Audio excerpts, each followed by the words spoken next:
Hi sir. ఇప్పుడే Patriji sir నుంచి cinema చూసి బయటికి వచ్చారు. మరి ఎలా ఉందో రివ్యూ ఇస్తారా? మేడం నమస్కారం. తెలుగు మాస్టర్లందరికీ నమస్కారం. జూలై 19 భూమండలం మీద ఒక అద్భుతమైన రోజు ఇది.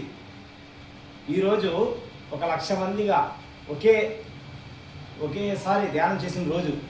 జూలై 19 గురువు గారి గురించి ప్రపంచానికి తెలిసిన రోజు. కాబట్టి ఈరోజు ఆ సినిమా చూస్తున్నంతసేపు నా కన్నీళ్ళు ఆగట్లేదు.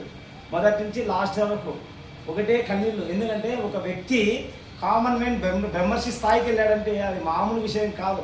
ఎందుకంటే ఒక 2-3 గ్రామాలు 10 గ్రామాలు 15 గ్రామాలు తిరిగే వాళ్ళకి మాకే ఇంత ఇదిగా ఉంటే ఆయన ప్రపంచమంతా భూమండలం మీద తిరిగి ఎంత పనిచేశాడో ఒక్కసారిగా కళ్ళకు కట్టినట్టు చూపిస్తుంటే కళ్ళల్లో నీళ్లు కారుతూనే ఉన్నాయి.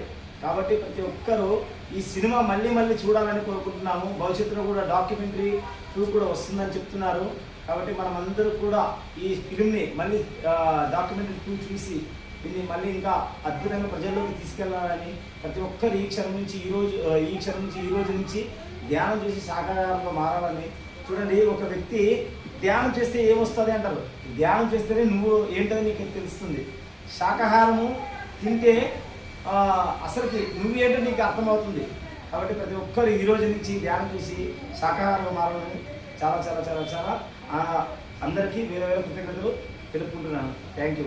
ఎందుకంటే ఒక బ్రహ్మర్షి సినిమా మామూలు సినిమా తీసేది వేరు, ఒక వ్యక్తి సామాన్యమైన వ్యక్తి సినిమా తీసేది వేరు. కాబట్టి ఒక సామాన్యమైన వ్యక్తి ఈరోజు బ్రహ్మర్షి స్థాయికి పోయి ఇంత అద్భుతమైన ఒక గురువు స్పిరిచువాలిటీ ప్రపంచంలోనే ఒక గురువు మొట్టమొదటి గురువు సినిమా చూపించడము ఇది నిజంగా